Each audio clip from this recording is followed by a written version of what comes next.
سلام بچه‌ها، چطورید؟ امیدوارم کارتون خوب باشه. من مستر هایدر هستم و خیلی خوش اومدید به این ویدیو جدید. خب بچه‌ها، قبل از شروع ویدیو لایک، سابسکرایب یادتون نره، حتما زنگوله رو بزنید بدون معطلی بریم سراغ ویدیو. خب بچه‌ها، همونطور از تایتل تامنیل این ویدیو فهمیدید قراره که توی این ویدیو یک فیلتر چکن مناسب گیم بهتون معرفی کنم که با یه پینگ بسیار خوبی بتونید پلی بدید.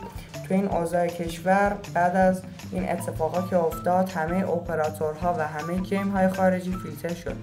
پس من اومدم تو این ویدیو یک فیلتر چکن مناسب بهتون معرفی کنم که بتونید با خیال راحت پلی بدید و لذت کافی رو از این فیلتر چکن ببرید. خب بچه‌ها، بیشتر از این معطل رو نمی‌کنم، بریم سراغ ویدیو.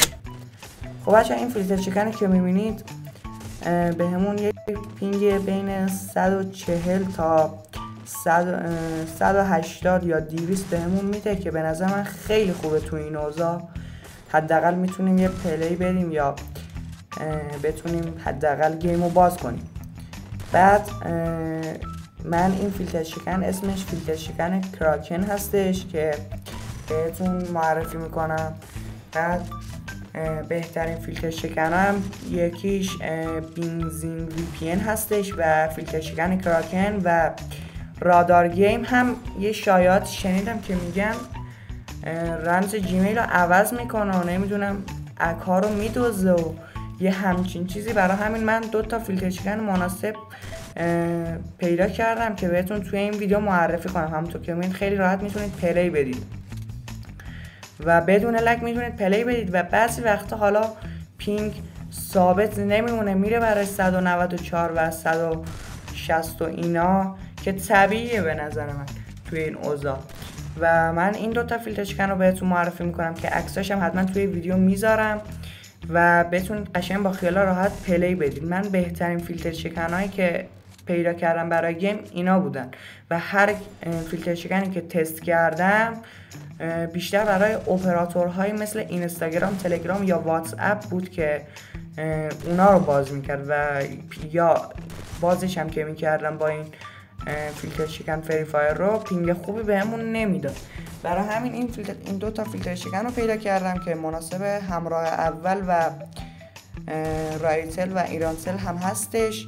ولی خب برای فیلتر چکن هایی چون مثل کراکن وایفا خیلی جوابه، چون که وایفا بدون فیلتر چکن هم میاره بالا. من تست کردم ولی نمیتونید پلی برید. اگه میتونید وایفا بخرید و میتونید خیلی پینگ خوبی بگیرید از وایفا.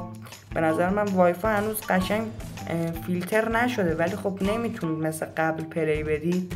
ولی خب به نظر من بهترین راه همین فیلتر چکنای. ولی خب اگه راحت ترید میتونید یه وایفا دارید یا بگیرید که بتونید خیلی قشنگ با همون آی پی ایران پلی بدید. و دیگه وایفا هم یه فیلتر چکن داشت، همین بنزین وی پی ان که خیلی خفن بود براش، که برای وایفا هم جواب بود و به نظر من یکی از خفن ترین فیلتر چکن ها این 2 تا فیلتر چکن ها هستن. رادار گیم هم اگه بخواید براتون آموزششو میذارم 100% که چطوری لوگین کنید و بتونید ازش استفاده کنید. ولی رادار گیم هم یه پینگی بین 140 تا 120 میده. خب بچه‌ها، یه دست لون ولف هم استارت کردیم که ببینیم پینگو. یه ذره الان آی پیش که تغییر کرد، دوباره فیلتر چکن رو وصل کردم. حالا یه ذره یه کشور دیگه آی پیش رو گذاشتم که پینگ نچندان خوبی بهمون نمیده، اما میتونید ازش استفاده کنید. به نظر من بهترین فیلتر چکن همین فیلتر چکن کراکن هستش که روی آی پی کره و آمریکا میفته. به نظر من بهترین آی پی آمریکا که بتونید ازش استفاده کنید. خب بچه، یه فیلتر چکن دیگه که بسیار همه ازش راضی بودن برای همراه اول ایرانسل و رایتله که بتونید ازش استفاده کنید. غیر از اینها نمیتونید، چون که وایفا من تست کردم جواب نداد، اما همراه اول تست کردم جواب داد. برای همین این فیلتر چکن اسمش پازل وی پی انه که میتونید ازش استفاده کنید که خیلی خفنه. ولی خب من این فیلتر چکن کراک برای همه کار میکنه، برای همه اپراتورها و حتی وایفا که خیلی خفنه و بدون هیچ لگی میتونید پلی بدید. حالا پینگ بالا میره ولی خب خیلی خفن میتونید پلی برید تو این اوضاع فیلترینگ.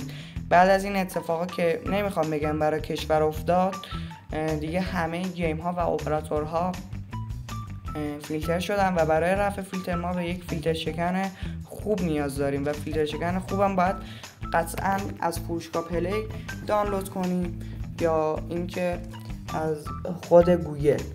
ولی خب تا الان که فروشگاه پلی من دیدم فیلتر نشده، ولی خب اگه فیلتر شده بود از فیلتر شکن هایی که قبلا داشتید مثلا توی یوتیوب یا اپراتورهایی مثل اینستاگرام میچرخیدید از اونها استفاده کنید و این فیلتر شکن ها رو که مخصوص گیمن دانلود کنید که بتونه قشنگ پلی برید.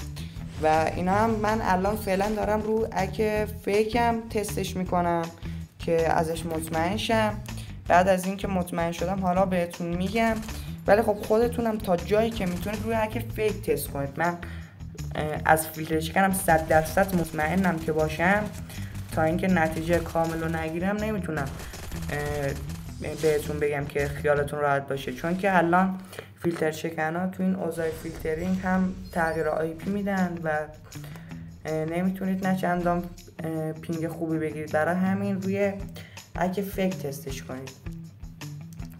خب بچه توی همونطور که میبینید توی لون ولف هم که تستش میکنیم میبینید خیلی قشنگ میتونیم پلی بدیم و همونطور که میبینید قشنگ هدشات هم قشنگ میخوره، نه اینکه تیراشو حساب نکنه، خیلی هم قشنگ حساب میکنه و میتونید از این فیلتر شکن استفاده کنید. به نظر من یکی از بهترین فیلتر شکن هست این ستاپ فیلتر شکن که براتون عکسش هم میذارم که بتونید قشنگ از فروشگاه پلی دانلودش کنید و استفاده کنید.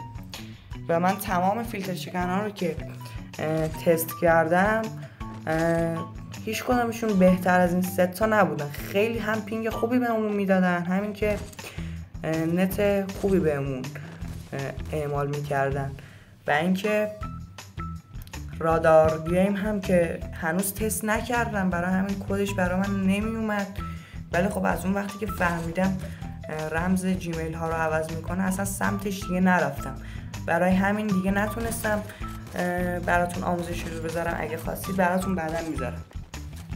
خب بچه‌ها تا اینکه اوضاع فیلترینگ بهتر شه به نظر من از این فیلتر شکن ها استفاده کنید، هم برای فری فایر هم برای پابجی و هم برای کال آف دیوتی که میتونه پینگ خوبی رو بهتون بده نه چندان.